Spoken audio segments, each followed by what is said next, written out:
வணக்கம் மக்களே. அதாவது நம்ம ஊரு சபைகள்ல இப்பொழுதெல்லாம் என்ன நடக்குதுன்னு தெரியல. அதாவது ஒரு காலங்கள்ல எப்படின்னு கேட்டீங்கன்னா, சபைக்கு போனா மனசுக்கு நிம்மதி கிடைக்கும், ஆறுதல் கிடைக்கும், அதோட சேர்த்து நித்திய ஜீவன் கிடைக்கும் அப்படிங்கிறது ஒரு நம்பிக்கை. ஸோ இப்போ எப்படின்னு கேட்டீங்கன்னா, சபைக்கு நம்ம வாசல்ல என்ட்ரன்ஸ் ஆகும் போதே இது சபதானா அப்படின்னு கேட்கிற அளவுக்கு கிளாசிக் ராக் கச்சேரி, இப்படி பல காரியங்கள் இருக்கு. இப்போ புதுசா ஒரு மேஜிக் ஷோவை ஒருத்தன் கட்டவிழ்த்திருக்கிறா.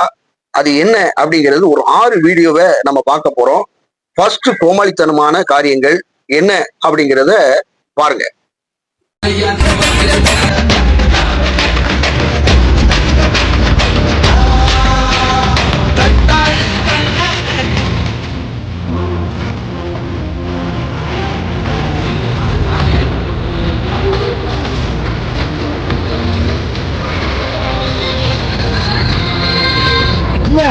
Manisita manshibinan tola vachi mela kati yarra nakamuka Manisita manshibinan tola vachi mela kati yarra nakamuka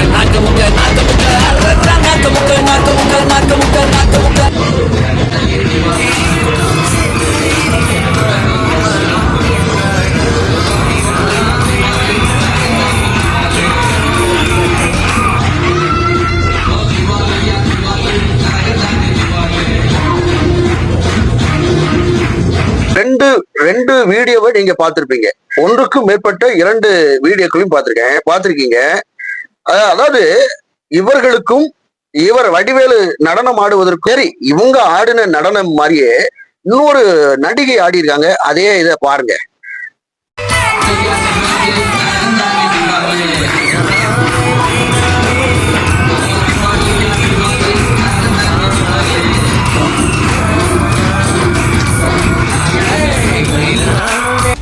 ரெண்டுக்கும் வித்தியாசம் இருக்கா? அவங்க எங்க ஆடுறாங்க? விஜய் டிவி டான்ஸ் ஷோல ஆடுறாங்க. இவங்க கிறிஸ்துவ சபைன்னு சொல்லி இதுல ஆடுறாங்க. அப்போ ரெண்டுக்கும் வேறுபாடு இல்ல. என்னன்னு கேட்டீங்கன்னா, பின்னால வாக்கு தத்துவம் அப்படின்னு போட்டு ஆண்டவருடைய வேத வாக்கியத்தை போட்டு வச்சுக்கிட்டு ஏற்கனவே ஆடி இருந்தாங்க. மீண்டுமாக அதை ஆடினதை வீடியோ காட்சிப்படுத்தி ஒரு காரியத்தை ஒரு டாக் ஷோ அல்லது ஒரு டான்ஸ் ஷோ அப்படிங்கிற காட்டுற வண்ணமாக இது அமையப்பட்டிருக்கிறது. அதாவது பேலியாளுக்கும் கிறிஸ்துவுக்கும் இசைவேது என்றால் நெருக்கம் ஏது அப்படிங்கிறது அர்த்தம். நெருக்கம், ஒன்றோடு ஒன்று பிணைந்து இருப்பது இசை அப்படிங்கிறது. இப்ப இசைவேது ஒன்றோடு ஒன்று பயணிப்பது, அது காரியம் இசையினாலும் சரி, அது பழக்கமாக இருக்கட்டும் அல்லது பலவிதமான பண்புகளாக இருந்தாலும் வச்சாலும் இசைவேது அப்படின்றது. கிறிஸ்துவுக்கும் பேலியாளுக்கும் இசைவேது. அப்போ இவர்கள் எதை இது பண்றாங்க, வைக்கிறாங்க, அங்குள்ள அடிமை இங்க வந்தும் அடிமைகளாக இருக்கிறது. அதோட சேர்த்து சில பாஸ்டர்மார்கள் இதெல்லாம் செய்யக்கூடாது, பிறருக்கு இடலை உண்டாக்குகிற எந்த காரியமும் செய்யக்கூடாது அப்படிங்கிறது தெரியாமலே இந்த மாதிரியான கோமாளித்தன பெர்ஃபார்மன்ஸை செய்யறாங்க. புரியுதுங்களா? சபைக்கு பெர்ஃபார்மன்ஸ் பார்க்க வந்தாங்களா, ஆண்டவராகிய இயேசு கிறிஸ்துவை பார்க்க வந்தாங்களா? ஒருவராகிலும் இருவராகிலும் என் நாமத்தினாலே கூடுகிறீர்களோ அங்கே நான் வாசம் பண்ணுவேன்னு சொல்லியிருக்கிறாரு. அப்போ புறஜாதிகளை நோக்கி பாருங்க. ஒவ்வொரு காரியத்திலையும் ரொம்ப பயபக்தியாக கடவுள் தண்டித்து விடுவார், கடவுள் நம்மை இது பண்ணிடுவார்னு சொல்லி ரொம்ப ஆச்சாரமாக பயணித்து இருக்க, அண்ட சராசரங்களை உண்டாக்கினவர், உண்மையாகவே அண்ட சராசரங்களை உண்டாக்கினவர் ஆண்டவராகிய இயேசு கிறிஸ்துவானவர் மாத்திரம்தான். உண்டாக்காத பல காரியங்கள் இருந்தும் அவர்கள் பயந்திருக்கிற இவர்கள் மாய்மாலமான நடனத்தை ஆடிவிட்டு கடவுளுக்கு பயமின்றி, சுத்தமான கடவுள் பயமின்றி இப்படிப்பட்ட ஒரு மாய்மால நடனத்தை ஆடுகிறார்களே, கேள்வி கேட்க நாதி இல்லையா அப்படின்னு கேட்கிறேன். சரி, கோமாளித்தனம் 2 பாருங்க.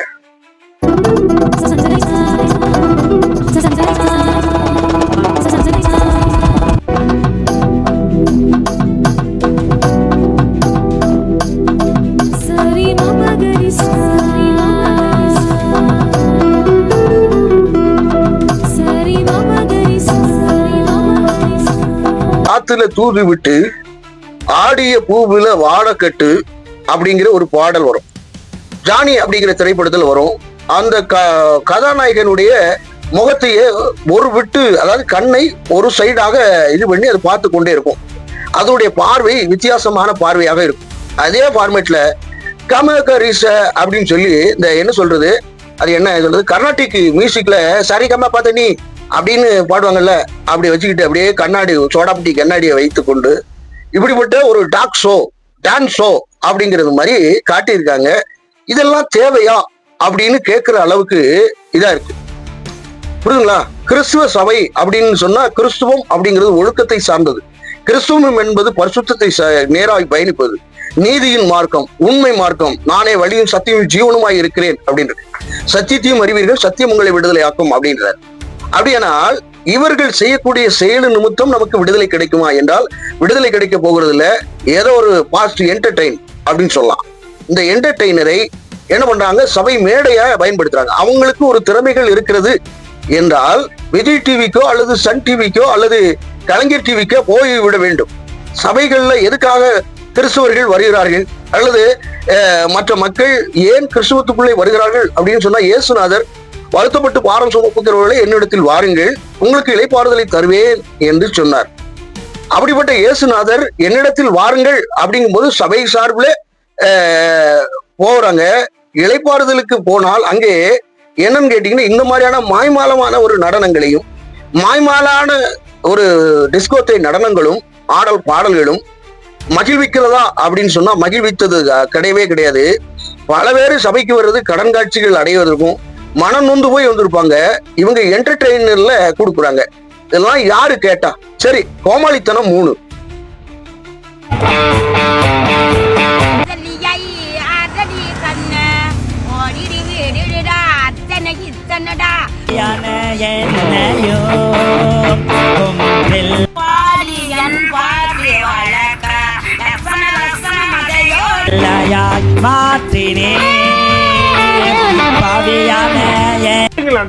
அவன் நிறுத்துற அந்த லூசுக்கு மட்டும் வந்துட்டே இருக்கான்.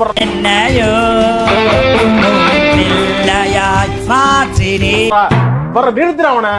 பைத்தியக்காரப்ப எதுக்குடா வரீங்க எங்கெல்லாம்?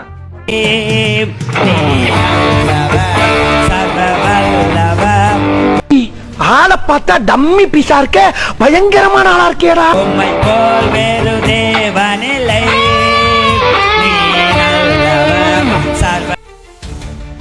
இந்த அதாவது இந்த கோமாளித்தனமாய் இருக்கக்கூடிய இந்த குறுந்தாடி பிரெஞ்சு பேடுக்காரன்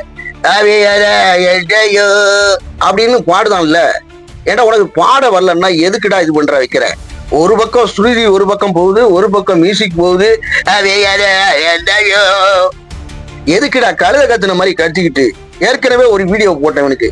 ஏன்னா இதெல்லாம் தேவையான பழகிட்டு முறையாக பாடல்களையும் பாடிட்டு பாட்டையே கொலை பண்றாங்க. புரியல? அவையான என்னையோ இந்த மியூசிக் அங்க ஒரு தனியா அடிச்சுக்கிட்டு நிக்குது. இன்னொருத்தர் அவன் மியூசிக், ஐயோ பாவம், அவனுக்கு காதுல ரத்தம் வந்துருக்கும். என்னடா இது பைசா வாங்கிட்டோம் கழுத போட்டுட்டு இவன் பாட்டு பாடுதாடா வர என்னங்கிறா, எங்க இருந்துடா வர்றீங்க அப்படின்னு சொல்ற மாதிரி நாய் தெரிச்சு ஓட்டுன கதையில அப்படின்ட்டு விட்டாம ஓட்டம் அப்படிங்கிற மாதிரி நாய் தெரிச்சு ஓடி இருக்கு. எடுத்தேம்பாரு ஓட்டம் மார்க்கெட்டில் கூட நான் பார்க்கலையே, அப்படி ஒரு ஓட்டம். அந்த அளவுக்கு கேவலமான ஒரு பாடல்களை பாடி இவன் பழகிறதுக்கு, அதுவும் போக இல்லை கீழே இருக்கிற சிஸ்டர்மார்கள்ல சகோதரிமார்கள்லாம் இருப்பாங்க. இது எதுக்குல உனக்கு இவ்வளவு சோக்கு? நீ தமிழ்நாட்டுல இருக்க, உனக்கு எதுக்கு பிரெஞ்சு வீடு? நீ பிரெஞ்சு சர்க்கிள்ல இருக்கியா? ஏடா ஒழுக்கமும் கிரையும் தாண்டா. ஒழுக்கம் தாண்டா முக்கியம். உண்மை உள்ளவைகள் எவைகளோ, ஒழுக்கம் உள்ளவைகள் எவைகளோ, புண்ணியம் எதுவோ, புகழ் எதுவோ அவைகளையே சிந்தித்துக் கொண்டிருங்கள் அப்படின்னு இருந்தா முகத்தை இதுல ஊரக்கு மொத்தமா சரித்திர வேண்டியா, இல்லைன்னா மொத்தமா போட்ட வேண்டியாண்டா. இயேசுநாதர் மாதிரி எப்படி தாடியோட வந்துட வேண்டியாட.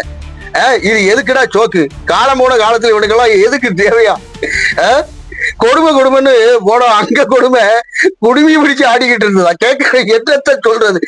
ஏன் கண்ணுல படாதீங்கடா. நான் சின்னதா இருந்தாலும் சரி எவனு பார்க்க மாட்டேன், அவன் ஃபேமஸ்ன்னு பார்க்க மாட்டேன், எவனு பார்க்க மாட்டேன், போட்டு தள்ளிட்டு போயிட்டே இருப்பேன். ஏன்டா டேய்? கொரிந்தியர் பட்டத்துல சொல்லப்படுகிறது என்னன்னு கேட்டீங்கன்னா, ராகமும் தாளமும் தனித்தனியாக கேட்டால் எப்படி இருக்கும்? எதுவும் கரெக்டா ஃபிட்னஸா இருக்கணும்டா, சகலமும் ஒழுக்கமும் குறையுமா இருக்க வேண்டும் அப்படின்னு சொல்லப்படுகிறது. அப்படியானால் இவங்க செய்யறது பத்தில நாய் கத்துன மாதிரி இருக்கு, கழுத கத்துன மாதிரி இருக்கு. ஏன்னா டேய் நல்லா பாட கத்துக்கிட்டு அப்புறம் பாடுறா, அதையும் வீடியோ காட்சியா போடுறியாடா, ட்ரோல் மெட்டீரியல் மாதிரி. எங்கிருந்துதான் வர்றாங்கன்னு தெரியல மக்களே. இப்படியா இருப்பானுங்க? உனக்கு திறமை இருக்குப்பா, அதை ஒத்துக்குதேன். ஆனா அதை நீ உள்ளுக்குள்ள பழகிக்கணும். ஒரு வாரம் முழுவதும் பழகிக்க பாடு என்னையும் இதெல்லாம் செய்யக்கூடாது. சரி, அடுத்த கோமாளி யாரு அப்படிங்கறத பாருங்க. இப்ப நீங்க மேடையில பார்க்க போறது பெரிய அதிசயங்க ஆச்சரியமுங்க. இதோ நிக்கிறானே இந்த பாய். வித்தையா ஐயா, இவன் பேர் மைக்கேல் ஜாக்சன். அவன் மேடை மேல ஆடுவான், இவன் கூடக்குள்ள தூங்குவான். சரி, இப்ப நான் மேட்டுக்கு வரேன். வாங்க. இப்ப கூடக்குள்ள இருக்கிற பாம்பு தானா வெளியே வந்து முட்டையை குடிச்சிட்டு தானாவே உள்ள போய் தூங்குவான். இந்த அதிசயத்தை நீங்க பார்க்க போறீங்க. என்னையா ஓவரா பேசுறான தவிர பாம்ப வெளியே விட மாட்டேங்கிறானையா. யோ, காலையில இருந்து இதே தான் சொல்லிட்டு இருக்க. பாம்ப வெளியடியா பாப்போம். ஜக்கம்மா, அவன் உன்னை அவமானப்படுத்திட்டான். அவனை ரத்த கக்கவை. ஜெய் ஜக்கம்மா.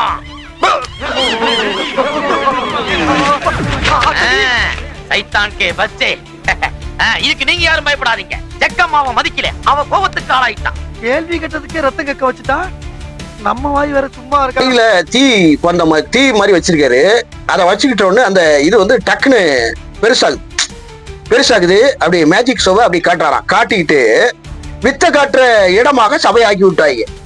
ஏடா டேய், கொஞ்சமாச்சு கீழே இருக்கிறவங்களுக்கு அறிவு இருந்தால், கீழே இருக்கக்கூடிய விசுவாசிகளுக்கு மூளை சத்து இருந்தால் என்ன பண்ணிருப்பாங்க அப்படின்னா, டேய் ஷோ காட்டணும்னா போய் அங்க போய் ஷோப்பில் ஓரமாய் போய் விளையாடுறான். உனக்கும் சபைக்கும் சம்பந்தம் இருக்காடா.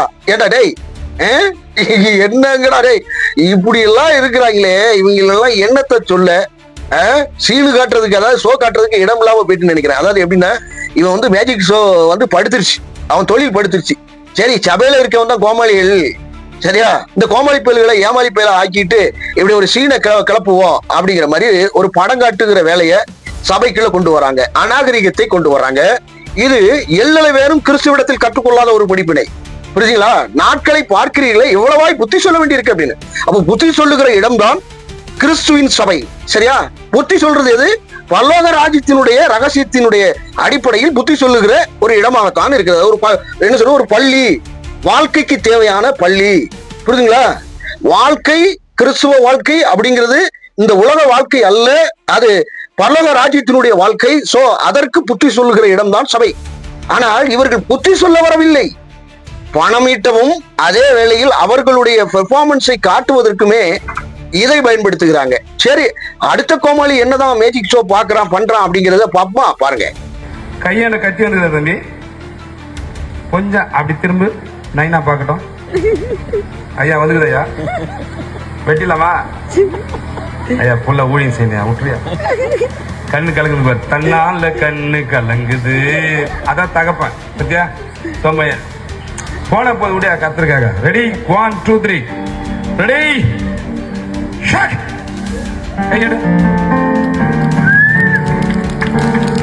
உனக்கு எதிராய் எந்த ஆயுதமும் வாய்க்காதே போகும்.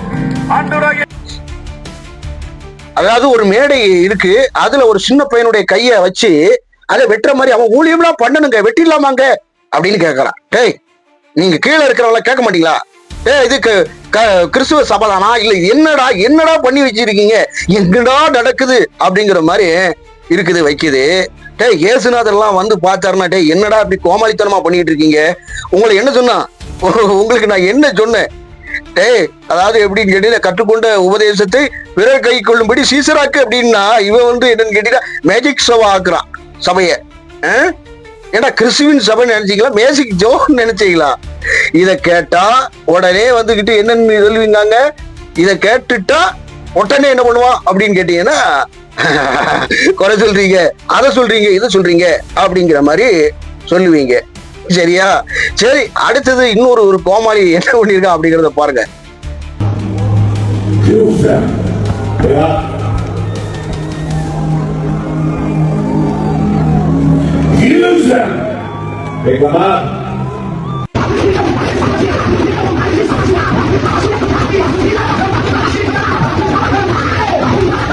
எப்படின்னு கேட்டீங்கன்னா, ஒரு மாய்மால வித்தைகளை, மாய்மால காரியங்களை செய்யறாங்க சபைக்குள்ள.